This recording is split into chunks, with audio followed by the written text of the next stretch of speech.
जी, मैंने रिकॉर्डिंग पे लगा दिया। अच्छा किया आप, थैंक यू सो मच, आप लोगों ने याद करवा दिया। लेक्चर रिकॉर्ड करना चाहिए था मुझे, लास्ट टाइम वाला भी मैं भूल गया, ठीक है। तो आज वाला लेक्चर इंशाल्लाह हम लोग रिकॉर्ड कर रहे हैं। तो मैं बता रहा था कि लेक्चर फिजिकल एजुकेशन जो मेल की सीट्स हैं वो इसी महीने के आखिरी वीक में एक्सपेक्टेड हैं कि वो आ जाएंगी। और जो हम तक हमारे सोर्सेज के जरिए हमें पता चला है, वो सीट्स 50 टू 100 के दरमियान आने वाली है।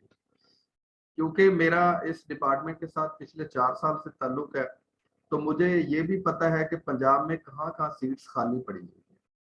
तो मेरे मुताबिक, जो मैंने अपनी रिसर्च के मुताबिक देखा है, वो 160-70 के करीब जो है वो मेल की सीट्स खाली अभी स्टिल पड़ी हुई हैं। हालांकि अभी अभी जस्ट अभी 47 जो नए लेक्चरर हैं वो रिक्रूट हुए हैं, लेकिन अभी भी 160-70 के करीब जो सीट्स हैं वो खाली पड़ी हुई है मेल की। तो जो फीमेल की सीट्स है, वो जो हम तक खबर थी, वो 300 के करीब सीट्स खाली हैं। और अभी जो लास्ट टाइम सीटें आई थी, 100 सीटें थी, जिनमें तकरीबन कुछ 30 के करीब कैंडिडेट्स जो है वो उन्होंने रिक्रूट किए हैं। बाकी सारी दोबारा से फिर खाली चलेगी। फिर उन्होंने 203 और सीट्स दे दी हैं कि जितने कैंडिडेट्स जो है वो हो सकते हैं उनको रिक्रूट किया जाए, और जितनी पंजाब के कॉलेजेस के अंदर सीट्स खाली हैं उनको फिल किया जाए। तो ये जो गैप है, बहुत सारे कॉलेजेस ऐसे हैं, जैसे मैं चूनिया पढ़ा रहा हूँ, चूनिया में होता हूँ, तो मेरे सराउंडिंग में 5 से 6 सीट्स जो है वो फीमेल की खाली पड़ी हुई। तो इसी तरह तमाम डिस्ट्रिक्ट जो पंजाब के हैं उनमें भी सीट्स खाली पड़ी हुई हैं, लेकिन कैंडिडेट्स जो हैं, पहले तो थोड़ी थोड़ी सीट्स आती थी, लेकिन अल्हम्दुलिल्लाह इस दफा जो है वो सीट्स उन्होंने बहुत ज्यादा दी है। तो कैंडिडेट्स के पास होने के चांसेस ज्यादा हैं, और यानी कि उनके रिक्रूट होने के चांसेस ज्यादा हैं। थोड़ी सी वो मेहनत करेंगे तो इंशाल्लाह आप लोग जो है पास हो जाएंगे। अभी मैं आप लोगों का जो हमारा आज का लेक्चर है वो अबाउट, हम लोग आज स्टार्ट करने लगे हैं। हमारा जो लेक्चर है वो स्पोर्ट्स एनाटॉमी जो है, या बेसिक ह्यूमन एनाटॉमी जो है, वो वहां से हम लोग स्टार्ट लेने लगे हैं। बेसिक ह्यूमन एनाटॉमी जो है उसका पढ़ना इंतहाई जरूरी है। वो किस लिए जरूरी है? क्योंकि जितनी भी हमारी स्पोर्ट्स है, स्पोर्ट्स के अंदर जितनी भी गेम्स है, वो एथलेटिक्स का इवेंट हो, गेम्स हो, जिम्नास्टिक हो, या कोई भी फिजिकल या रिक्रिएशनल एक्टिविटी हो, तो उसके अंदर आप लोगों को पता है कि हमें जो मसल्स हैं, आप लोगों को मेरी आवाज सही नहीं आ रही? जी, अब मेरी आवाज ठीक आ रही है? जी, अब आवाज मेरी ठीक आ रही है आप लोगों को? यस सर, अब ठीक आ रही है आपकी वॉइस। ओके ओके, ठीक हो गया। अच्छा, तो फिजिकल एजुकेशन के अंदर जो स्पोर्ट्स एनाटॉमी उसका बड़ा ताल्लुक है, और पेपर में 5 to 10% इसका, मैंने कल भी बताया था, सिलेबस आता है।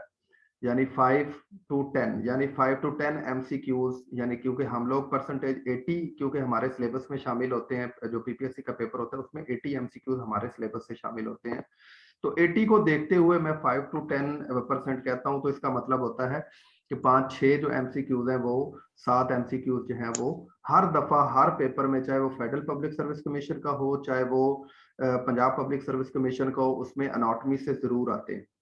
तो हमने कंबाइंड स्टार्ट लिया है अनाटॉमी एंड फिजियोलॉजी दोनों, क्योंकि ये दोनों आपस में एक दूसरे के साथ इनका बड़ा ताल्लुक है। और ये दोनों जो स्टडी के एरियाज हैं, ये दोनों एक दूसरे के बगैर जो है वो चल नहीं सकते। तो मैंने दोनों को इकट्ठा चलाया है। दोनों ही इकट्ठा हमारे लेक्चर का हिस्सा होंगी दोनों चीजें। तो स्पोर्ट्स अनाटॉमी भी और स्पोर्ट्स फिजियोलॉजी भी। तो इसमें यह है कि भाई, अभी भी आवाज किसी को नहीं आ रही मेरी? ओके, अच्छा। तो ऐसा है कि जो स्पोर्ट्स अनाटॉमी है, वो आप लोगों को पता है कि जितने ह्यूमन बॉडी के अंदर सिस्टम्स हैं, 11 सिस्टम्स हैं। उन 11 सिस्टम्स का थॉरोली जब हम लोग स्टडी करते हैं उन 11 सिस्टम्स को, तो ये अनाटॉमी है। इसमें हम लोगों ने पढ़ना होता है कि तमाम सिस्टम और सिस्टम्स के अंदर आने वाले जो ऑर्गन्स हैं, अज़ा हैं उसके, ठीक है, हर सिस्टम के, उनको हम लोग सिर्फ डिस्कस करते हैं। उनका जो मैकेनिज्म होता है, फंक्शन होता है, वो हम लोग फिजियोलॉजी में डिस्कस करते हैं। सो ये दोनों आपस में बिल्कुल इंटरलिंक्ड है। ज्यादा इनमें आप लोगों को घबराने की, परेशान होने की जरूरत नहीं है। मेरे ख्याल में तो ये दोनों सब्जेक्ट जो है वो एक ही सब्जेक्ट है, लेकिन क्योंकि दोनों को उन्होंने अलग अलग किया हुआ है, तो इस वजह से हमें लगता है कि ये दो अलग सब्जेक्ट्स हैं। तो मैं आप लोगों के साथ एक स्क्रीन शेयर करने लगा हूँ आज के लेक्चर की। आज का जो लेक्चर होगा ये थोड़ा लेक्चर है, मैंने ज़्यादा आप लोगों को आज नहीं भगाना। तो इस लेक्चर में हम लोग बेसिक जो चीज़ें हैं सिर्फ उनको देखेंगे, और इनके जो नोट्स हैं वो इंशाल्लाह आप लोगों को जो हमारा पेड ग्रुप होगा उसके अंदर ये नोट्स डेली बेसिस पे सेंड कर दिए जाएंगे। आप लोगों ने वहां से डाउनलोड कर लेने हैं, आप लोगों को वो हेल्पफुल रहेंगे। असल में मैं आप लोगों को अगर एक सही बात बताऊं, सच बात बताऊं, तो वो ये है कि हमारा ये जो जितना भी कुछ मैं यहाँ पे आप लोगों के साथ रिहर्सल करूंगा, दोबारा से मैं आप लोगों को पढ़ाऊंगा, रिवाइज करवाऊंगा, तो ये सारी चीजें आप लोगों को बेसिकली आती हैं। लेकिन हमारा मकसद ये है कि आप लोग ना, हम मसला हमारे साथ ये होता है कि हम लोग डिसिप्लिन्ड तरीके से इन चीजों को कभी कर नहीं पाते, या हमारी लाइफ का जो पैटर्न है वो इस तरह चल रहा होता है। आप में से मोस्टली लोग जो जॉब कर रहे होंगे, या हाउस वाइफ्स हैं आप में से, या ऐसे लड़के हैं जो वो भी जॉब कर रहे हैं या अपनी उन्होंने एक एक्टिविटी बनाई हो, तो उससे निकल के ना स्टडी करने के लिए आप डेली स्टडी 1 घंटे से 2 घंटे भी कर लें, यानी 1 घंटा आप मेरे साथ लगा रहे हैं, 1 घंटा आप लोग अलग से लगा लें, तो स्टडी हो सकती है। बट मसला ये होता है हमारे साथ कि हम ये वाला टाइम नहीं दे सकते, दे नहीं पाते, ठीक है। तो ये एकेडमी जो है ये भी इसीलिए हम लोगों ने रखी है कि आप थोड़ा सा डिसिप्लिन हो जाएं, थोड़ी चीजें हम आप लोग को रिवाइज करवाएंगे, थोड़ी सी आप लोग की टेस्टिंग करेंगे, तो इंशाल्लाह आप लोग टेस्ट को पास करने के काबिल हो जाएंगे। तो मतलब कहने का ये है कि ये जो नोट्स होंगे ये कोई इतनी डिटेल में नोट्स नहीं होंगे, लेकिन ये है कि आप लोगों को कम से कम चीजें रिवाइज जरूर होती रहेंगी नोट्स के जरिए। ये नोट्स डेली बेसिस पे मैं इंशाल्लाह बनाता रहूंगा, आप लोगों के साथ शेयर करता रहूंगा, और उन्हीं को हम डिस्क्राइब करते रहेंगे। और इसके बाद इंशाल्लाह जो है जब टेस्ट हमारा हुआ करेगा, तो वो टेस्ट के लिए मैं आप लोगों को बुक्स भी बताऊंगा कि आप लोगों ने बुक्स कौन कौन सी पढ़नी है। लेकिन अभी आप लोगों ने फिलहाल मेरे कहने के ऊपर आप लोगों ने बुक्स की तरफ फिलहाल ना जाएं। जो चीजें मैं पढ़ा रहा हूँ इसकी डिटेल पढ़ लें, या जो चीजें मैं पढ़ा रहा हूँ इनको आप लोग पढ़ें, और पढ़ने के बाद इन सारी चीजों को आपकी जितनी भी बुक्स हैं पीपीएससी की तैयारी करने वाली, ठीक है, मैं वैसे बुक इंशाल्लाह आप लोग को रिकमेंड भी करूंगा। तो जो बुक्स हैं आप ऐसा करें कि उन बुक्स को में से जो मैं पढ़ाऊंगा यहाँ पे उतना आप लोगों ने अपनी उस बुक से एमसीक्यूज या डिटेल वाइज आप लोग जो है वो तैयार कर सकते हैं। तो इतना आप लोगों ने सिर्फ हमारे साथ साथ चलना है, आगे भागेंगे फिर भी इशू होगा, पीछे रह जाएंगे फिर भी इशू होगा। दूसरा, आप लोग मुख्तलिफ फेसबुक और व्हाट्सएप पे ग्रुप्स बने होते हैं, आप लोग उनको ज्वाइन करते हैं। तो मैं हमेशा आप लोगों को एक बात अपने स्टूडेंट्स को कहता होता हूँ कि ये सारे जो ग्रुप्स हैं इनमें एक रैंडम नॉलेज होता है, कोई इधर से चीज आ रही, कोई इधर से आ रही, कोई इधर से आ रही है, तो वो हमारे सर के ऊपर से गुजर जाती हैं। रैंडम चीजें जो हैं उनको नहीं पढ़ा जाता। अब इस रैंडम नॉलेज को अगर हम डिसिप्लिन नॉलेज में कर दें तो वो फिर पढ़ा जाता है, और डिसिप्लिन नॉलेज होता है टीचर से। ये जितने कॉलेजेस हैं जिनमें हम लोग हायर होते हैं, हम पीपीएससी का टेस्ट पास करने के बाद यहाँ आते हैं, फिर हम बच्चों को पढ़ाते हैं, या यूनिवर्सिटी के जो टीचर्स होते हैं, ये सारे दरअसल इनका काम सिर्फ ये है हायर एजुकेशन में कि जो रैंडम नॉलेज है उसको डिसिप्लिन नॉलेज कर दिया जाए, तो फिर वो चीजें साथ साथ चलती रहती हैं। तो इसी डिसिप्लिन को इंशाल्लाह हम लोगों ने ये महीना 2 महीने हम लोगों ने मेंटेन रखना है, और इंशाल्लाह हमारा फायदा होगा। तो मैं आप लोगों के साथ स्क्रीन शेयर करूंगा। अगर आप लोगों को स्क्रीन शेयर जो मैं कर रहा हूँ इसमें नोट्स हैं, और ये नोट्स आप लोगों को नजर आएंगे।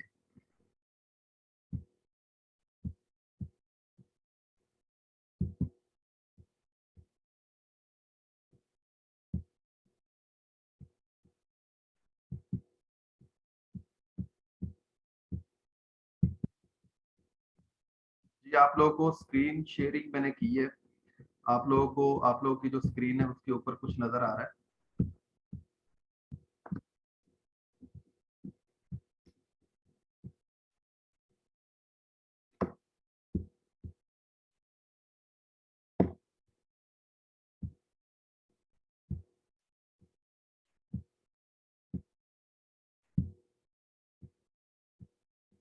जी, स्क्रीन शेयरिंग मैंने की है, आप लोगों को स्क्रीन शेयरिंग नजर आ रही है कि मैंने क्या ओपन किया हुआ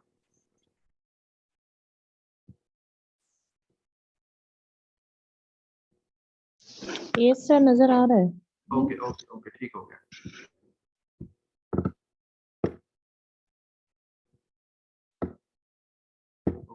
अच्छा जी, हम लोगों ने स्पोर्ट्स एनाटॉमी एंड फिजियोलॉजी, ये आप लोगों को स्लाइड नजर आ रही है?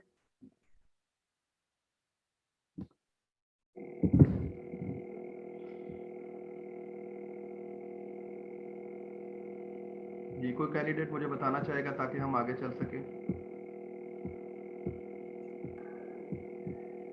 जी सर, समझ आ रही है इसकी। ओके, नजर आ रहा है नजर स्पोर्ट्स एनाटॉमी एंड फिजियोलॉजी? मैंने जो स्लाइड ओपन की हुई है। जी सर, नजर आ रहा है, नजर आ रहा है। जी सर नजर आ रहा है। स्पोर्ट्स एनाटॉमी एंड फिजियोलॉजी, असल में हमारी जो बॉडी है उसके अंदर 11 सिस्टम है। उन 11 सिस्टम्स के ऊपर ये हमारी बॉडी चल रही है।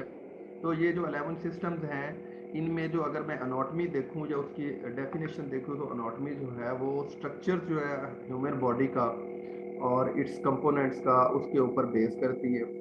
और ये जो कंपोनेंट्स हैं, ये 11 कंपोनेंट्स हैं। उन 11 कंपोनेंट्स जो है वो हमारी बॉडी के अंदर अगर आवाज थोड़ी बढ़ा दे। सेहतमंद रहते हैं तो हमारी बॉडी भी सेहतमंद रहती है। अगर उन तमाम जो कंपोनेंट्स हैं हमारी बॉडी के 11 सिस्टम्स की शक्ल में, उनका कोई भी उस अगर अनहेल्दी हो जाता है, उसको कोई डिजीज हो जाती है, तो वो सिस्टम जो है वो हमारी बॉडी जो है पूरी डिस्टर्ब हो जाती है।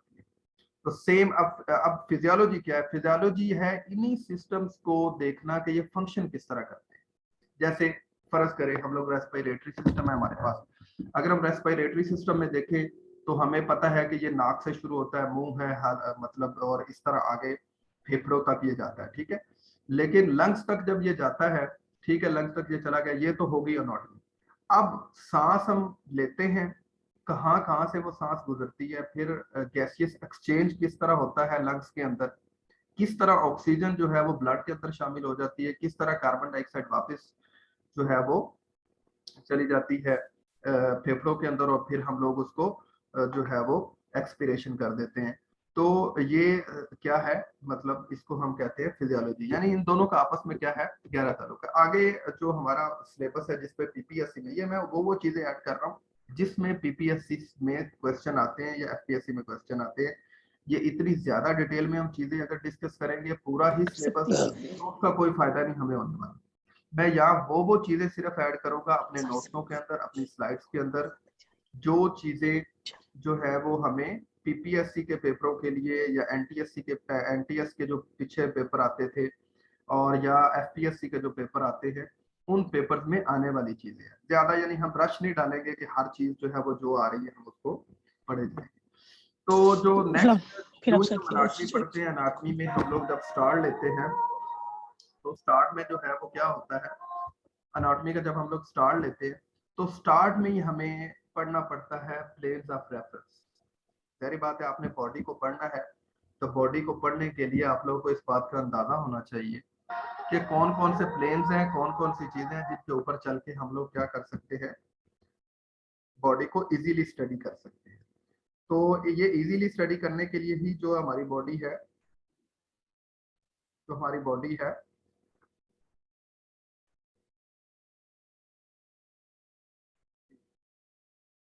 हाँ जी, तो प्लेन्स ऑफ रेफरेंस है, इजीली स्टडी करने के लिए उनके प्लेन्स बनाए गए हैं हमारी बॉडी के। जिस तरह आप लोगों को पिक्चर के अंदर नजर आ रहा है, 3 तरह के प्लान है, एक सैजिटल प्लान है, कोरोनल प्लान है और ट्रांसवर्स प्लान है।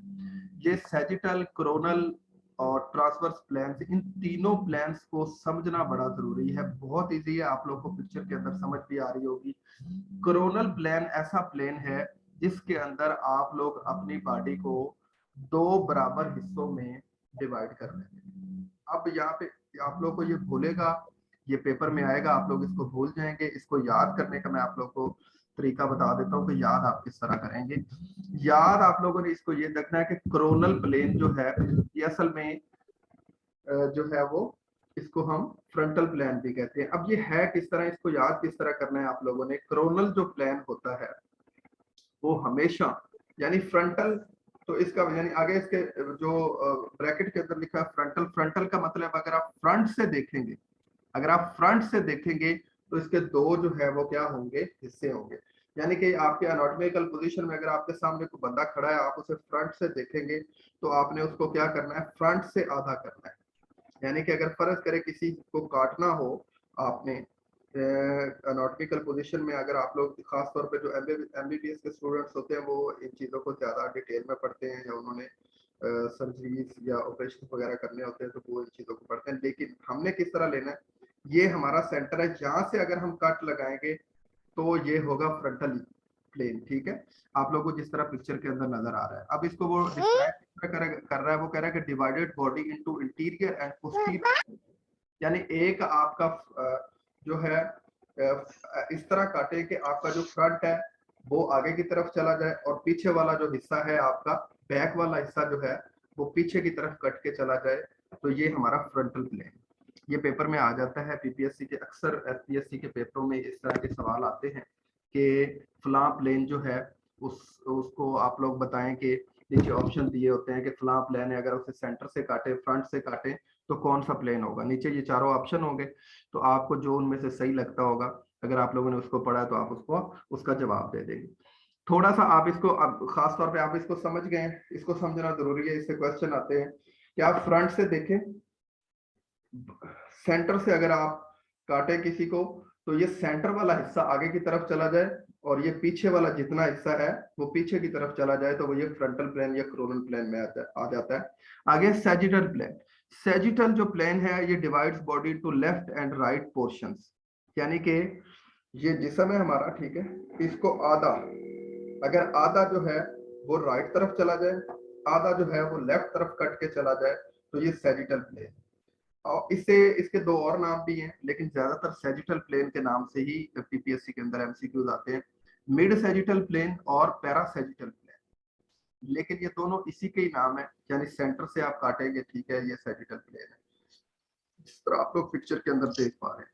उसके बाद है ट्रांसवर्स प्लेन या क्रॉस सेक्शनल प्लेन भी इसे बोलते हैं, ठीक है। Divide into body superior and inferior portion. ये जो सुपीरियर और इंफीरियर पोर्शन है, ये आगे मैंने स्लाइड के अंदर इन चीजों को थोड़ा सा डिस्क्राइब किया हुआ है ताकि आप लोगों को इनकी समझ आ जाए। ये प्योरली एनाटॉमी की जबान है, ठीक है, मेडिकल की लैंग्वेज के जो है ये वर्ड्स है, तो इनको आप लोगों ने आगे जो मैं समझाऊंगा तो आप लोगों को समझ आ जाएगा।